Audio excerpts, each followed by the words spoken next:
नमस्कार, मैं हूं श्वेता झा और आप देख रहे हैं बिजनेस आज तक, जिसमें कारोबार जगत की हर छोटी बड़ी खबर से हम आपको रूबरू कराते हैं। लेकिन बुलेटिन की शुरुआत करते हैं बिजनेस टॉप 10 से।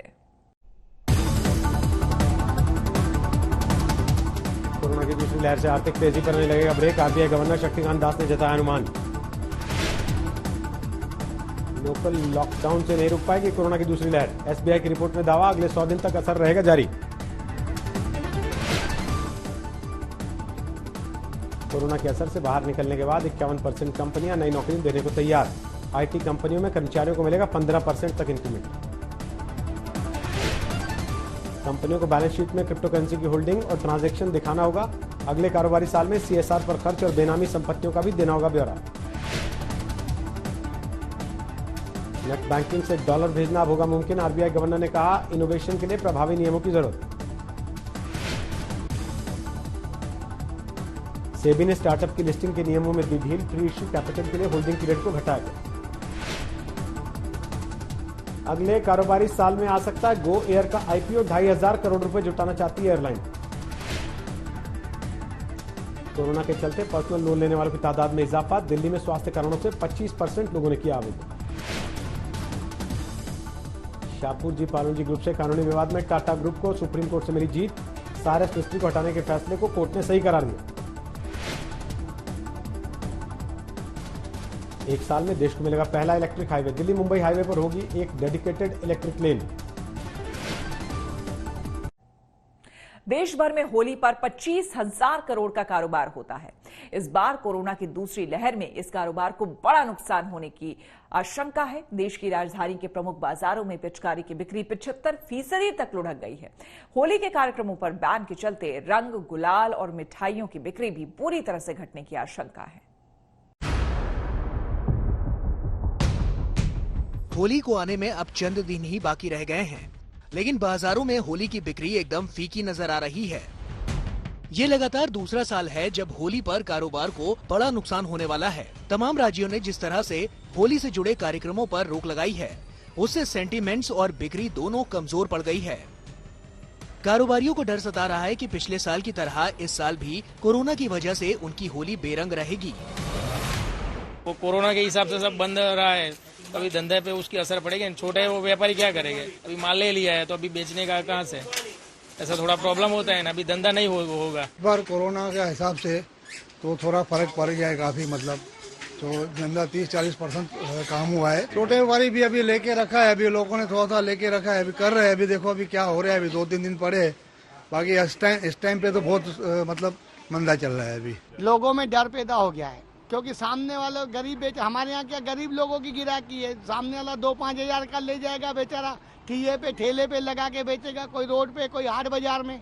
हाट बाजार भी बंद हो चुके हैं। इस बार होली पर जो थोड़ी बहुत रौनक बाजारों में दिखाई देनी शुरू हुई थी, वो कोरोना की दूसरी लहर के साये के तले दबकर फीकी पड़ गई है। दरअसल अनुमानों के मुताबिक होली पर देश भर में 25,000 करोड़ रुपए का कारोबार होता है। इसमें केवल दिल्ली में ही 1,500 करोड़ रुपए का बिजनेस होता है। लेकिन इस बार होली पर बिक्री में भारी कमी आई है और बाजार सुनसान पड़े हैं। दिल्ली के सदर बाजार में पिचकारी की बिक्री 75% तक लुढ़क गई है। चीनी माल के बहिष्कार और आत्मनिर्भर भारत अभियान को बढ़ावा देने की वजह से गोदाम माल से भरे पड़े हैं, लेकिन खरीदार बाजार से गायब हैं। महंगाई बढ़ने से भी 90 रुपए में मिलने वाली पिचकारी 130 रुपए की हो गई है, जिसने अलग से खरीदारी पर असर डाला है।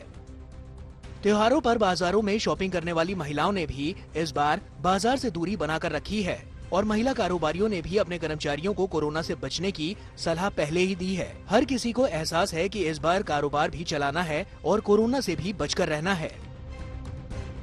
जो छोटे व्यवसाय होते हैं इन दिनों त्योहार पर, जिनको उम्मीदें होती हैं कि हम इतना कमा सकते हैं या हम इतना, जिनकी जो बेरोजगार होते हैं या उनकी रोजगारी उससे चलती है, उनको नुकसान हो रहा है। उसके लिए हमें कुछ सोचना चाहिए और मैं सरकार से भी यही चाहती हूँ कि इस पे थोड़ा सा पाबंदी लाकर और कोरोना के उस पे करके थोड़ा बिजनेस पे भी ध्यान देना चाहिए कि जिससे कि कारोबार कर सकें और सबकी समस्या का हल हो सके। जैसे ही सरकार ने इसकी रोकाबंदी की है कि भाई सभी 5 से ज्यादा इकट्ठे नहीं हो सकते, तो काफी लोगों के अंदर मायूसी भी है कि एक होली का त्योहार ऐसा त्योहार है जो कि पिछले साल भी हमारा ऐसे ही मना था और कम से कम इस साल दिवाली ऐसे निकली थी, तो इस साल ये सोच रहे थे ये होली का त्योहार बड़ी खुशियों के साथ जाएगा और आगे हमारा कारोबार भी अच्छा चलेगा।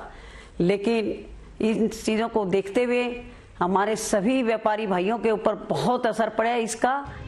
होली के करीब आते ही सार्वजनिक आयोजनों पर पाबंदी लगने से बड़े ऑर्डर भी कैंसिल होना शुरू हो गए हैं।